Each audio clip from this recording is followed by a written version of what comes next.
Bueno, vamos a hablar ahora de alteraciones del metabolismo hidrosalino. Vamos a ver que el agua corporal el agua es el componente más abundante del organismo. En general representa el 60% del peso corporal en los hombres y el 50% en las mujeres. Por tejido vamos a ver que el contenido de agua del músculo esquelético es del 75% y del tejido adiposo menos del 10%. Por lo tanto, ¿dónde está fundamentalmente el agua? El agua está fundamentalmente en el tejido muscular, ¿no? Esquelético, 75% está en el músculo esquelético. Con la edad disminuye el agua corporal total en ambos sexos, disminuye. ¿Por qué? Porque disminuye la masa muscular y aumenta el tejido adiposo. Entonces el agua disminuye. Bueno, ¿cómo se compone el agua? Pues vamos a ver básicamente que el 10% del agua o sea, el 2 tercios del agua es intracelular, ¿eh? Por lo tanto, ¿dónde está el agua? Pues está más bien en intracelular. Solamente un tercio es extracelular. Y del extracelular está un quinto en el plasma. Y 4/5 está en el intersticio, ¿no? Pues al final de este quinto del plasma es el agua que está allí, es lo que se conoce con el nombre de volumen circulante efectivo. Entonces, está todo prácticamente intracelular y del poco que hay extracelular, casi todo es intersticial. Y luego tenemos un tercer espacio que es la pleura, el peritoneo, el retroperitoneo y la luz intestinal. Bueno, vamos a ver ahora que el sodio, bueno, antes de nada saber que la osmolaridad del líquido extracelular es igual a la osmolaridad intracelular. ¿Cuál es el principal catión extracelular? El sodio. ¿Cuál es el principal catión intracelular? El potasio. Vale. La membrana plasmática permite el paso de agua de manera pasiva, pero no así de los componentes iónicos. Los componentes iónicos deben pasar a través de fuerzas activas. El sodio regula el paso del agua porque es el que regula la presión osmótica. Esto es fundamental, lo vamos a ir viendo que el sodio va a regular, bueno, va a ser fundamental en el cálculo de la presión osmótica y además vamos a ver que, claro, como regula la presión osmótica, va a regular el intercambio de agua, ¿no? Si aumenta el sodio, sale agua de la célula. Si aumenta el sodio, sale agua de la célula. ¿Por qué? Porque aumenta la presión osmótica en el medio extracelular y debe salir agua para compensarlo. Vale, si disminuye el sodio, disminuye la presión osmótica y, claro, lo que pasa es que hay edema celular, que es lo que ocurre en la hiponatremia. Por lo tanto, en la hiponatremia verdadera vamos a tener un sodio por debajo de 135 e hiposmolaridad, ¿no? De acuerdo. Vale. Por lo tanto, esos cambios en la concentración de sodio llevan asociados cambios en la presión osmótica y vamos a ver cambios en el volumen intracelular. Bueno, vamos a ver ahora la osmolaridad intra o extracelular. Vamos a ver que la osmolaridad es una constante del medio interno. Tenemos que en condiciones normales el agua cruza de forma libre las membranas celulares según las fuerzas osmóticas y mantiene el equilibrio osmótico intra y extracelular. La osmolaridad intracelular depende del principal catión, que es el potasio. Y la osmolaridad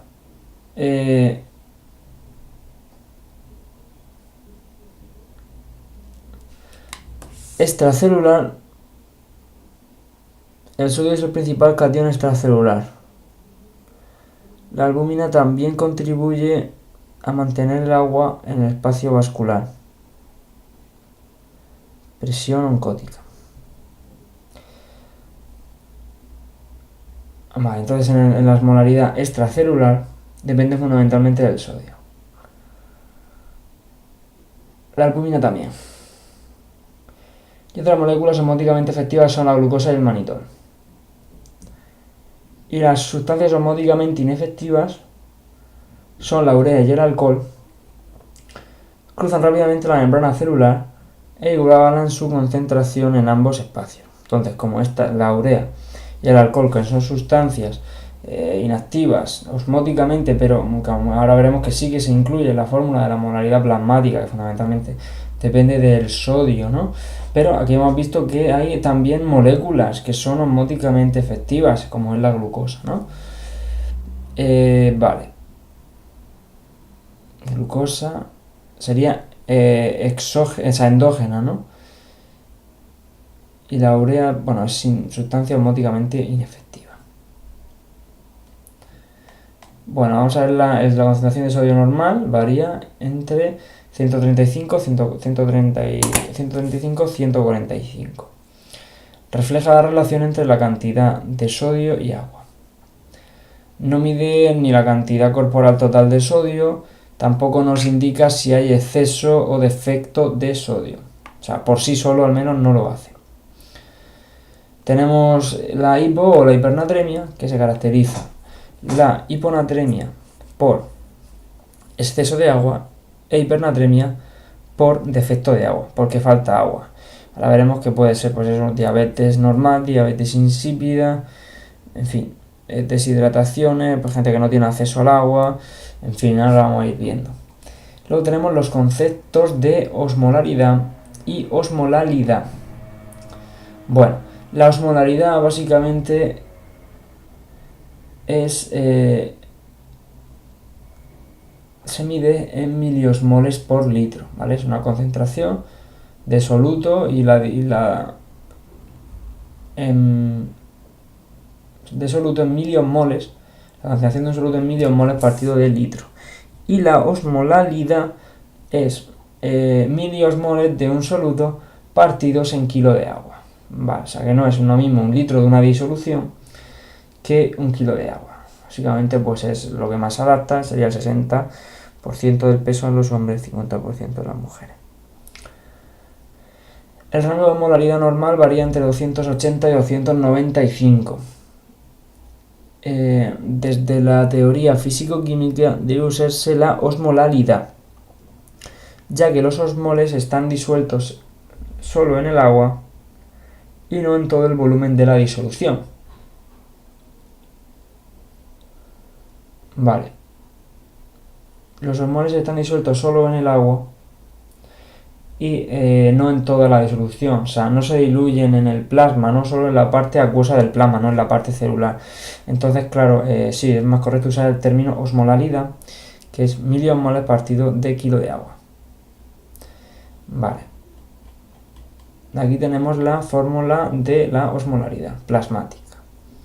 Calculada sería el sodio por 2, más la glucosa partido de 18, más la urea partido de 5,6. Si utilizáramos el BUN, sería de, urea tal. Y la osmolalidad plasmática efectiva o tonicidad, la tonicidad es la osmolalidad plasmática efectiva. Vale. Bueno, seguimos hablando de la osmolalidad efectiva, ¿no? O tonicidad es la fracción que está producida por solutos efectivos, ¿no?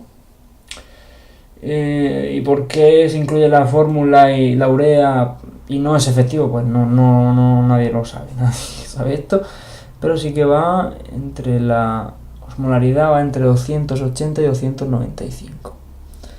Vale, la tonicidad es el sodio por 2 más la glucosa partido de 18, o sea, la tonicidad sería la osmolaridad, que no sé si es osmolalidad o osmolaridad, eso ya depende, la osmolaridad plasmática efectiva, eso es la tonicidad.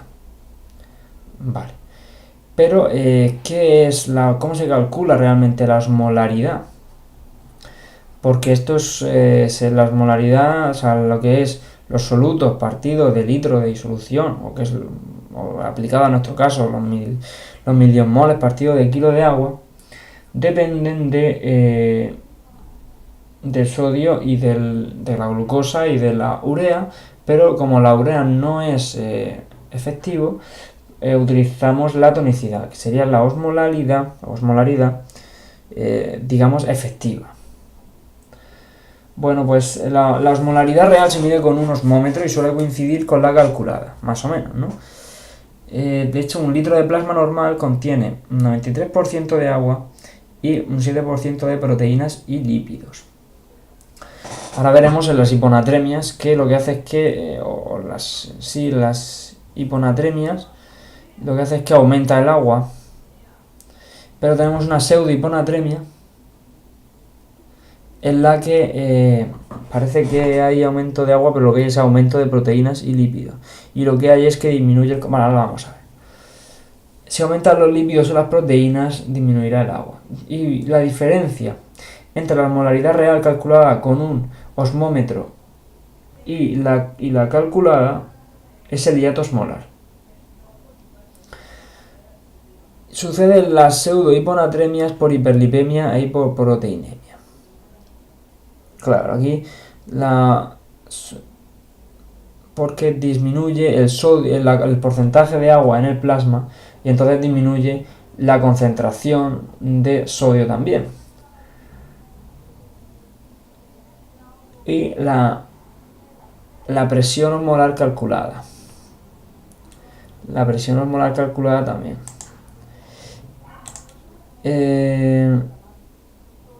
Sin embargo, la medida, la real, será normal. Vale. Por lo tanto, en la pseudohiponatremia hay diferencia, porque claro, lo que estás viendo es aquí el sodio, glucosa y urea. Pero en una pseudohiponatremia el sodio puede estar bajo y esto te lo comes. O sea, necesitas una osmolaridad real. Una osmolaridad plasmática real.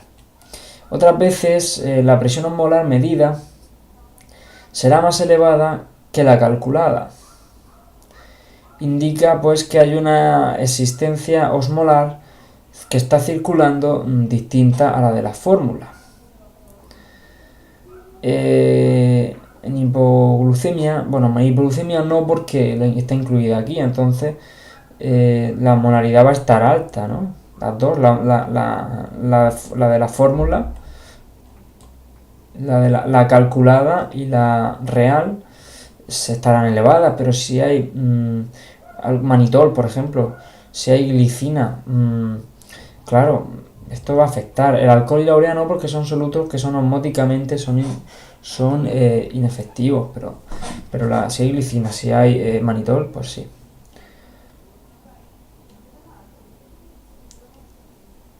Bueno,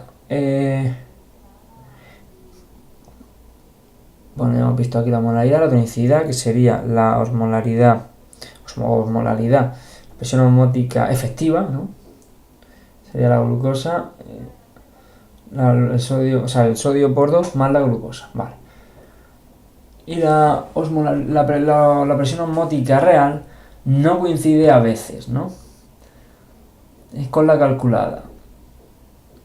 Porque hay sustancias osmóticas o porque hay una pseudo hiponatremia, es decir, sodio bajo y la osmolaridad real normal. La osmolaridad calculada sería normal. Vale.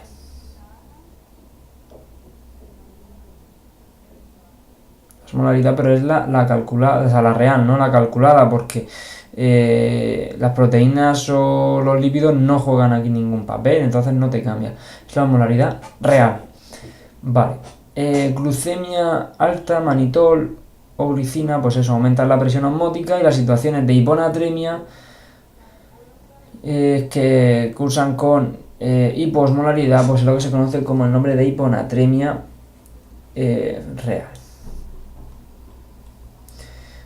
Bien, y aquí hay algunos ejemplos, como es este, ¿no? Paciente con una hiperglucemia de 400, sodio de 140, una urea, tal, de 36, hay que calcular la presión osmótica, pues calculas, y aquí te sale de entre 280 y 295, es decir, normal, a pesar de tener una hiponatremia, ¿no?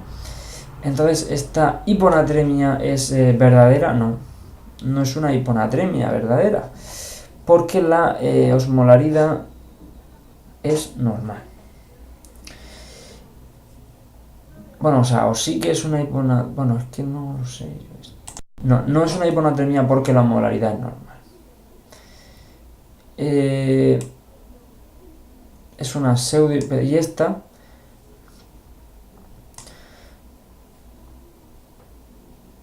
Una hiponatremia verdadera, ¿por qué? Porque el sodio está bajo y la osmolaridad está baja también. Vale, con el sodio bajo la presión osmótica es normal por la hiperglucemia, o sea, se produce una situación de pseudohiponatremia. Ya nos estamos adelantando a una de las causas de pseudohiponatremia. Bueno, y la urea igual. Sin embargo, la molaridad calculada efectiva es de 235.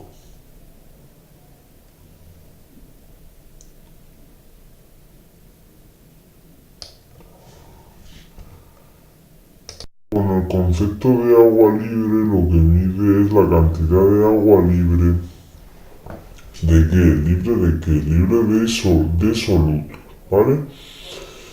Aquí está la fórmula, vamos a ver, pero que si el volumen de agua libre es positivo, pues hay aquí por ejemplo 4 litros de orina, de agua, que no lleva iones, ¿no? Y si sale negativo es que está ahorrando agua. No excreta agua libre. Si sale positivo, elimina agua libre de iones. Vale. Mecanismos de la regulación del balance de agua son la ADH y la hiponatremia. Punto pelota. Vale. La ADH vamos a ver que se secreta en los núcleos supraóptico y paraventricular de la neurohipófisis. Se libera con un montón de estímulos, ¿no? Sobre los receptores hipotalámicos, pues son las SET, las náuseas, que es lo más potente, el estímulo más potente que se conoce, son las náuseas. ¿Por qué? Porque vas a vomitar, vas a perder mucho fluido, vas a perder agua, y entonces pues es un mecanismo muy importante de intentar reabsorber líquido porque lo vas a perder. También el sistema nervioso simpático, la angiotensina 2, la hipovolemia, la hipotensión, la hiperosmolaridad, etcétera. La hipovolemia y la hipotensión, que bueno, básicamente parecido. No es lo mismo, pero es similar. Y bueno, tenemos los receptores, los núcleos supraóptico y paraventricular del hipotálamo. Activa la neurohipófisis, produce su ADH y bueno, la ADH actúa a nivel de los receptores V1 de los vasos, produciendo vasoconstricción, aumentando la presión renal, y los V2, reabsorción renal de agua. Los receptores V2 se activan con mucha más facilidad que los V1, que necesitan más ADH que los V2 para producir su efecto, que es la vasoconstricción. Bueno, vamos a hablar de la hormona antidiurética. Los receptores hipotalámicos, supraóptico y paraventricular secretan pequeñas variaciones de la osmolaridad, pues liberan o inhiben a la hormona antidiurética, ¿no? En el caso de una osmolaridad aumentada, es decir, una hiperosmolaridad, ¿por qué? Porque hay una hipernatremia.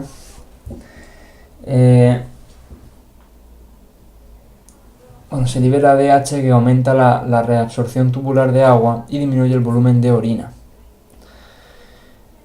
Claro, entonces, la hipernatremia lo que hace es que estimula la hormona antidiurética, ¿no? Lo que pasa es que si se pasa a la de hormona antidiurética, pues es que no vas a mear nada, ¿no? Y entonces, tienes un exceso de agua que te va a dar una hiponatremia. pero bueno. La hipernatremia, es decir, la pérdida de agua, y lo otro es la hiponatremia, son los dos estímulos. Bueno, no, la hiponatremia es un mecanismo regulador independiente del balance hídrico, no está mediado, o sea, no es un estímulo de liberación de ADH la hiponatremia. Sí que lo es la hipotensión, la hipovolemia, la hipernatremia, la angiotensina 2, la hiperosmolaridad. Bueno, si hay una hiponatremia, hay hiposmolaridad, si es verdadera, si no es que hay un montón de agua, o sea, si hay un montón de glucosa o de otra sustancia tipo glicina malitol, la ADH debe estar suprimida. ¿Por qué? Porque no hay ni agua ni hay sed. Agua y sed. Así que disminuye el volumen de agua haciendo que la molaridad regrese a la normalidad.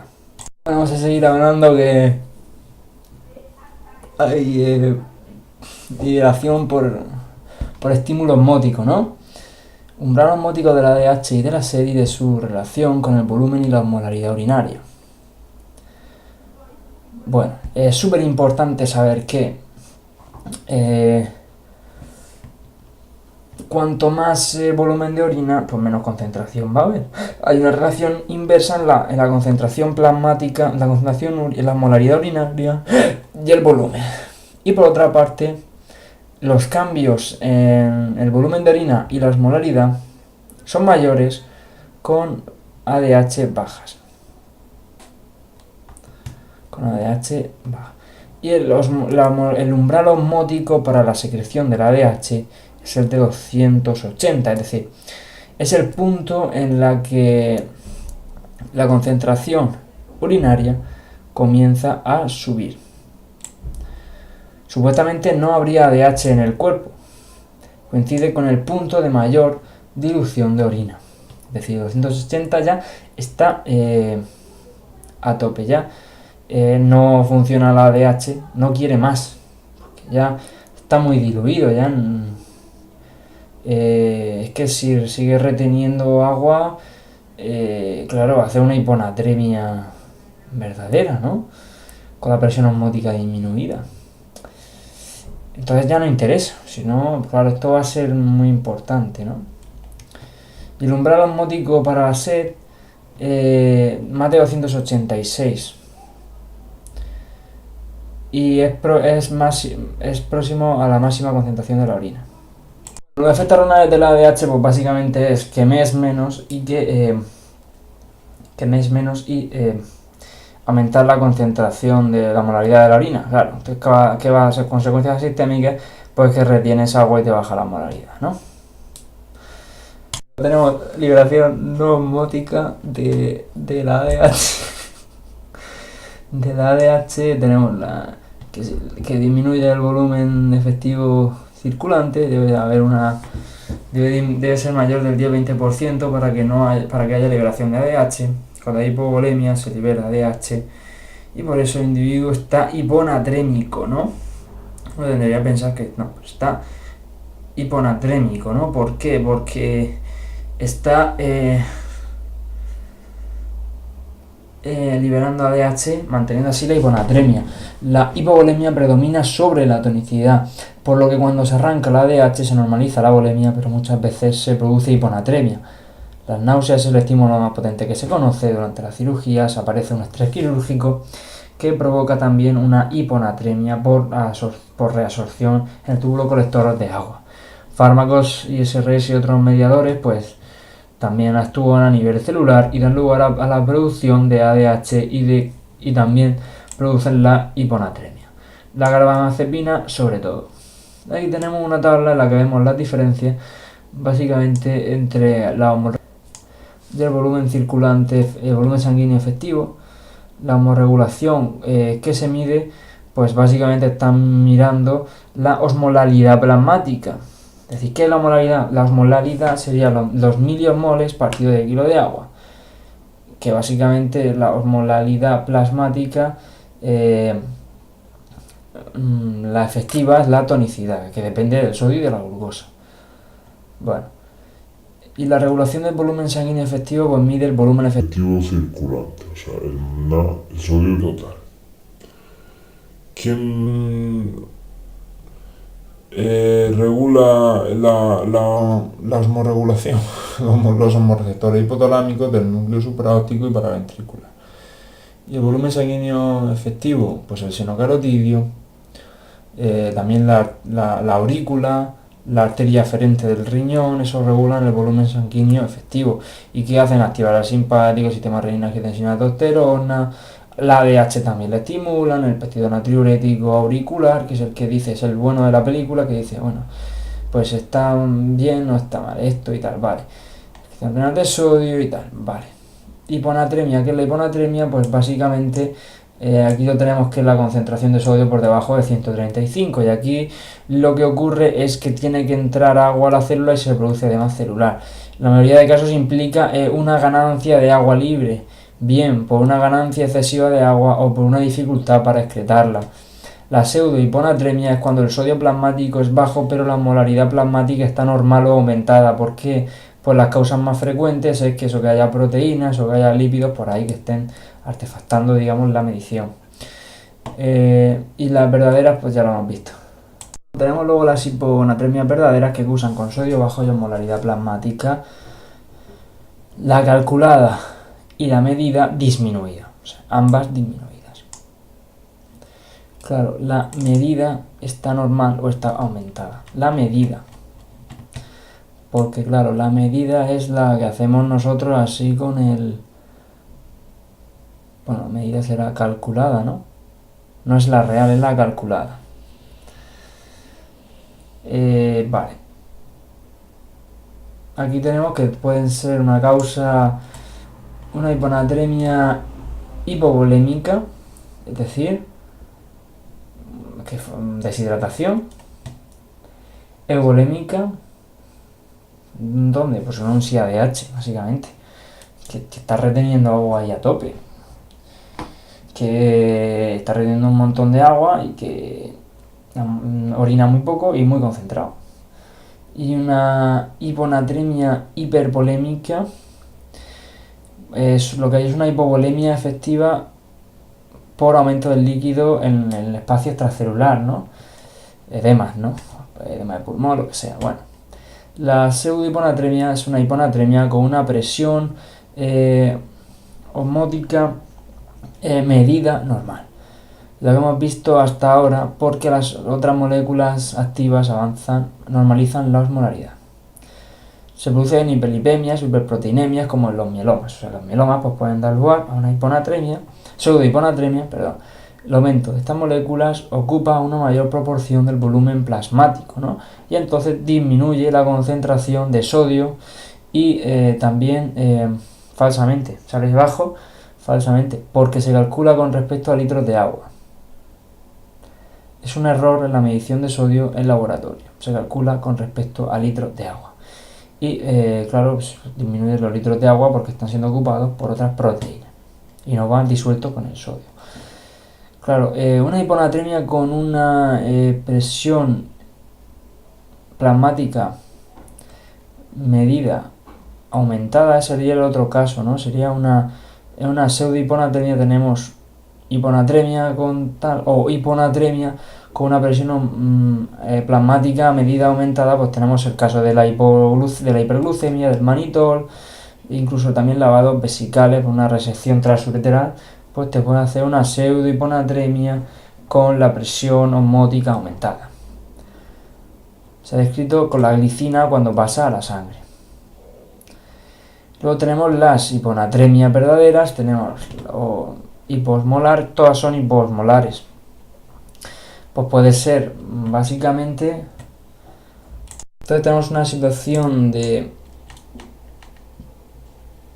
volumen circulante efectivo bajo con disminución del líquido extracelular, que sería deshidratación, y otra en la que hay aumento del líquido extracelular, que es porque hay tres cosas: una insuficiencia cardíaca o síndrome nefrótico o ascitis.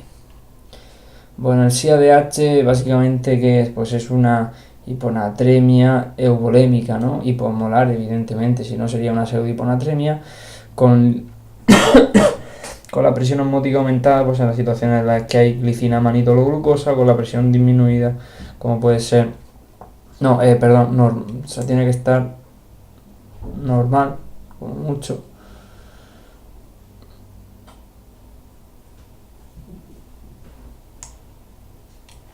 Debe estar normal como mucho, ¿no? Porque si está baja es una hiponatremia verdadera. Es normal, exactamente, o elevada, como es una hiperglucemia y tal. Bueno. Entonces eso, tenemos bajo volumen circulante con bajo líquido extracelular, sería un estado de deshidratación, o aumento sería estados edematosos y aumento del líquido intersticial. Bueno, nada, decir también que tenemos el síndrome de secreción adecuada de ADH, también llamado síndrome de Schwarz-Bardner, y síndrome de antidiuresis, que fue descrito en 1957. Se caracteriza por una liberación de ADH no fisiológica que impide la excreción de agua. El paciente retiene de forma inadecuada agua que se distribuye por los espacios intracelular y extracelular, provocando un aumento de agua corporal total y descenso del sodio plasmático. El mecanismo de regulación renal de sodio es normal, lo que se traduce en que hay un aumento de su excreción renal. El paciente clínicamente está euvolémico, o sea, a pesar de que, hombre, claro, no está hiperhidratado, no tiene signos de hipervolemia. Entonces es una hiponatremia hiposmolar normovolémica. ¿Por qué se puede producir? Bueno, aquí tenemos la normovolémica del ADH, aumenta la ADH, aumenta la reabsorción de agua, de sodio no. Aquí vamos a ver que la concentración de sodio en orina es normal. ¿Por qué? Porque lo que regula la concentración de sodio es la volemia. O sea, es el sistema renina-angiotensina, aldosterona, el simpático, la ADH, ¿no? Vale. También disminuye la concentración de sodio, ¿no? Las causas más frecuentes son los fármacos tipo antidepresivos o carbamazepina, o una dosis excesiva de desmopresina, ¿no? También pues puede ser secreción de ADH ectópica en focos en el pulmón, carcinoma microcítico del pulmón sobre todo, y también enfermedades desinflamatorias, infecciosas, vasculares cerebrales tipo accidente cerebrovascular, Guillain-Barré, enfermedades pulmonares, etc. Y luego tenemos, otras causas, básicamente, que es, entonces, ¿qué es el CADH? Es una hiponatremia hiposmolar euvolémica, no hay signos de hiperhidratación. Otras causas son hipoaldosteronismo, o sea, una insuficiencia suprarrenal, no hay aldosterona, no se reabsorbe sodio, ni se excreta potasio. Entonces, claro, hay una hiponatremia, claro. Generalmente se asocia a hipovolemia. También la hiponatremia asociada al ejercicio. Corredores de maratón que beben importantes cantidades de líquido hipotónico, ¿no? Porque una excesiva ingesta de líquido hipotónico pues también puede dar este problema, ¿no? Vamos a ver si podemos poner esto mejor. 70.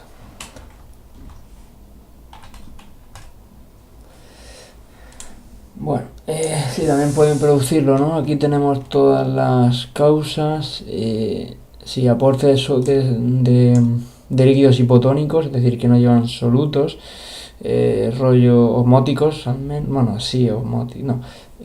baja tonicidad, ¿no? Como el suero glucosado, ¿no? También la insuficiencia renal grave. ¿Por qué? Porque no se reabsorbe ya, no se excreta nada, ni agua ni nada, entonces el paciente se hincha. Uso de diuréticos, las tiazidas solas, o en combinación con ahorradores de potasio, o furosemida. Combina el aumento de la excreción urinaria de sodio por el diurético con un consumo alto de agua y una disminución de la capacidad dilutoria renal. Bueno, y luego tenemos otra hiponatremia postquirúrgica, se produce una liberación no regulada por cambios en la molaridad no osmótica de ADH. Aquí se produce una bestialidad de hormona antidiurética, el paciente no orina nada y entonces lo que pasa es que se retiene volumen sin signos de hiperhidratación, estado de normovolemia, ¿no? La administración de elevado volumen aumenta el riesgo de hiponatremia aguda, sintomática y potencialmente grave, donde hay que sacar el agua de allí, de la célula, con un suero hipertónico, ¿no? Por ejemplo, si el sodio pasa de 139 a 119 en 2 horas, bruscamente. ¿Por qué? Pues por una cirugía es una de estas causas. También por un accidente que te lesiona el hipotálamo y te causa un síndrome de insuficiencia, un SIADH.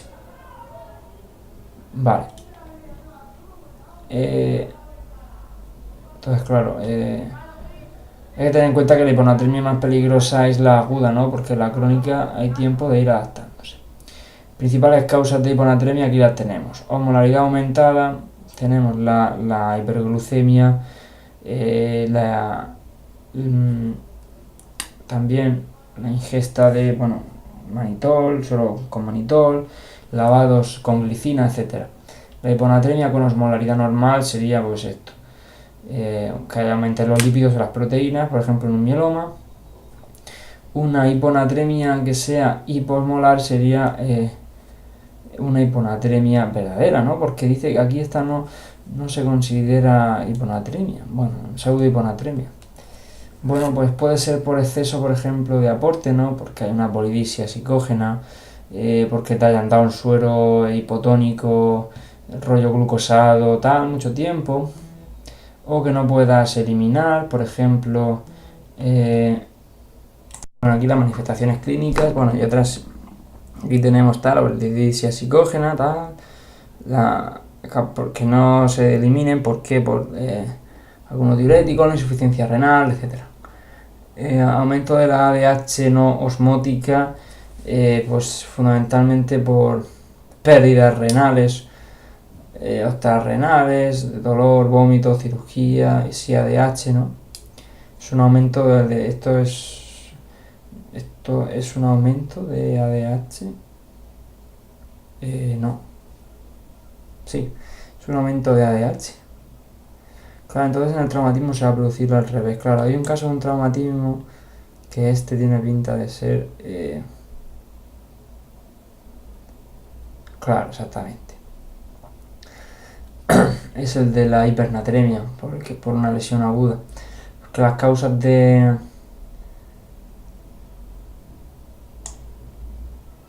hipernatremia,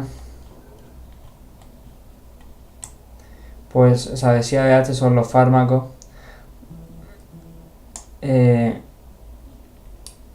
Los fármacos, luego tenemos las lesiones, los fármacos, las lesiones cerebrales pueden darlo, enfermedades, etc. Vale. Bueno, vamos a seguir viendo que para el diagnóstico de la hiponatremia, pues hacemos la historia clínica, la análisis adecuada, medimos el sodio, medimos la osmolaridad plasmática, si está alta es porque hay solutos tipo glucosa, manitol, glicina, si está normal es una pseudohiponatremia, si está baja, menos de 280 es una hiponatremia verdadera, con edema cerebral y ahora hay que poner suero hipertónico, ¿no? Ahora vamos a ir viendo. Si la molaridad baja, lo siguiente que tenemos que ver es la molaridad urinaria, para determinar si la orina está diluida o no. Si está, si por ejemplo yo tengo un SIADH, seguimos hablando si la molaridad está alta, pues la molaridad de la orina está alta, es que no se está reabsorbiendo el sodio, entonces una emergencia pues no hay. No hay una masiva deducción, no hay un ahorro de agua y una respuesta patológica. No debería haber ADH. Implica exceso de ADH. Puede ser deshidratación o un síndrome edematoso, o si el volumen extracelular es normal, pensar en un SIADH y buscar tumores, buscar fármacos, buscar enfermedades. Bueno, ya hemos visto los criterios de SIADH, una hiponatremia con osmolaridad baja, osmolaridad urinaria está alta y el sodio en orina está alto, más de 40, pues esto. No toma diuréticos, está normovolémico, su estado de hidratación clínico es normal y las funciones renal, tiroides y suprarrenal son normales. tratamiento, si el paciente presenta síntomas neurológicos, estamos ante una emergencia médica, por lo que debemos iniciar un tratamiento precoz. Por el contrario, si estamos ante una atremia crónica, es decir, tiene una instauración de más de 48 horas o no sabemos cuándo se ha producido, hay que corregirlo de forma lenta. No subir sodio más de 8 mil equivalentes litros, porque producimos lo contrario, ¿no? Se puede producir una hipernatremia por dar un suero hipertónico mucho tiempo, ¿no? Al igual que se podría producir una hiponatremia por dar un suero glucosado mucho tiempo. Pues bueno, una depresión de volumen, tal, bueno, vale. Riesgos de una corrección rápida de una hiponatremia, básicamente es una mielinolisis central pontina, ¿no? Básicamente se produce un día después de una corrección rápida de una hiponatremia, es decir, se saca rápidamente todo este edema que hay celular, sobre todo se ocurre en las crónicas, ¿no? Aparecen movimientos extrapiramidales, aparece tetraparesia, que puede evolucionar al coma e incluso a la muerte, y se debe al aumento de la presión osmótica del plasma, que aumenta, ¿no? Desplazando al agua al espacio extracelular, quedándose las células cerebrales deshidratadas. ¿Cómo se trata la aguda o grave sintomática? Pues con suero hipertónico, con cloruro sódico al 3%. Tiene mucha más sal y además añadiremos furosemida, ¿no? Si tiene edemas o la osmolaridad es muy alta, ¿no? Si hay hiponatremia con aumento de la osmolaridad plasmática, ¿no? Pues normalmente por la diabetes, ¿no? Y ya pues monitorizamos al paciente y vemos el sodio tal cada 2-4 horas, vale. La hiponatremia leve pues suele ser asintomática o tener leves trastornos neurológicos. Pero bueno, ya si aparece un día después, te has corregido una hiponatremia porque le has puesto suero hipertónico, ¿no? Suelo salino hipertónico, mucha más sal que agua, y si se sale el agua de la célula, se deshidrata, pues aparece la tetraparesia y aparecen los síntomas los signos extrapiramidales. Vale.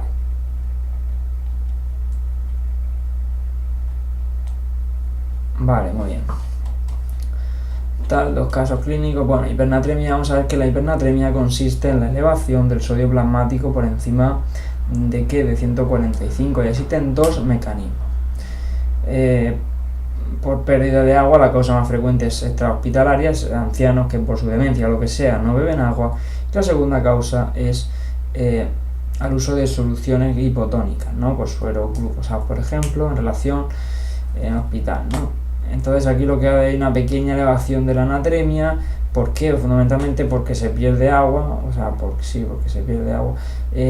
Claro, si tú ves aquí hipertónico baja, hipertónico sube la osmolaridad.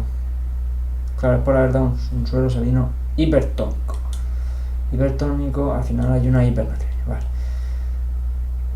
Lo más frecuente es la 3, bueno, hay varias, ¿no? Tenemos la diabetes insípida, luego tenemos la hipernatrémica hipervolémica, esto es porque te has ahogado en el mar, y la hipernatremia hipovolémica, que es por pérdidas renales o extrarrenales, es lo más frecuente. Porque teníamos antes una hiponatremia hipovolémica, una hiponatremia, que era por deshidratación, una hiponatremia euvolémica, que sería el SIADH, y luego teníamos una hiponatremia hipervolémica, ¿no? Un estado hipervolémico y aumenta, está hipovolémico y aumenta el líquido, el volumen en el líquido extracelular. Aquí tenemos la tabla, porque disminuye la ingesta de agua, porque no tienes agua para beber, o no tienes acceso, no tienes sed, o lo que sea, que no bebes agua, que pierdes mucha agua, por ejemplo, la diabetes insípida, pérdida cutánea, sudoración, pero claro, las pérdidas de agua insensibles, tipo respiración, pues sí, también. La entrada de agua a las células, pues también, ¿no? En ejercicio físico intenso, ¿no? Aunque también podría producir una hiponatremia, no sé muy bien por qué, porque están perdiendo mucha agua, pero tienen, que aumenta la ADH por el ejercicio, ¿no? Básicamente, pero también por el aumento de pérdidas insensibles de agua, lo que puede producir es lo contrario, es decir, una hipernatremia. Eso pues nada, pues puede ocurrir. Bueno, vamos a ver también que agua libre, tal, diabetes insípida, bueno, vamos a verla. La etiología, porque no consumas agua, porque pierdas agua libre, extrarrenal o renal, es decir, extrarrenal, pues la sudoración, las quemaduras, etcétera. Luego tenemos las renales, la diuresis osmótica, por ejemplo. ¿Por qué? Una diabetes insípida, normal. ¿Por qué? Porque puede ser central, ¿no? O periférica, ¿no? Es que no te hace caso la ADH. ¿Cómo nos diferenciamos? Dando ADH. Si se soluciona es central, si no es periférica. Punto, ¿verdad?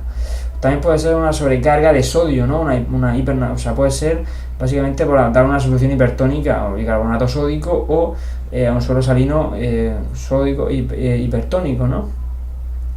Claro.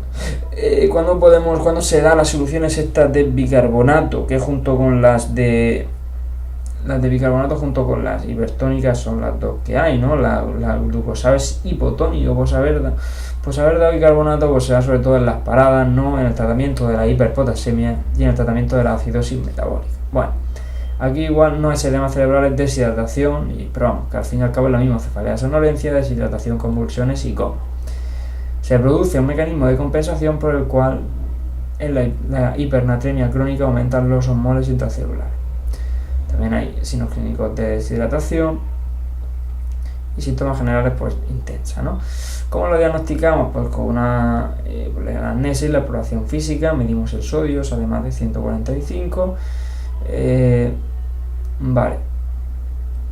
Y ahora lo que vamos a hacer es fijarnos básicamente en la parada cardiorrespiratoria y la hiperpotasemia y la acidosis se utiliza bicarbonato, ¿no? Si te pasas, pues puede producir una hipernatremia, ¿no? Si dando un suelo salino hipertónico, vale. Luego tenemos que ver el estado de deshidratación y lo tercero vemos la respuesta renal. ¿Por qué? Porque si la osmolaridad renal es en más de 80, es decir, con oliguria, es decir, no tiene agua y es que encima no está meando nada, es porque es una pérdida de agua no repuesta, porque no está bebiendo, porque no puedo acceder al agua, por pérdidas insensibles de agua con el ejercicio, por ejemplo, también. Vale, pero sí, importante, las náuseas y los vómitos dan una hiponatremia hipovolémica, ¿no? O sea, básicamente, una hiponatremia hipovolémica, ¿no? Esto era una de las causas, lo poníamos aquí, ¿no? La hiponatremia, presencia de H de una hiponatremia, hiposmótica, eupolémica, con el sodio en orina está normal, más de 40, con la osmolaridad estará pues más o menos alta, ¿no? La osmolaridad en orina estará elevada y el sodio elevado, ¿vale? Porque la osmolaridad de la orina depende del sodio también.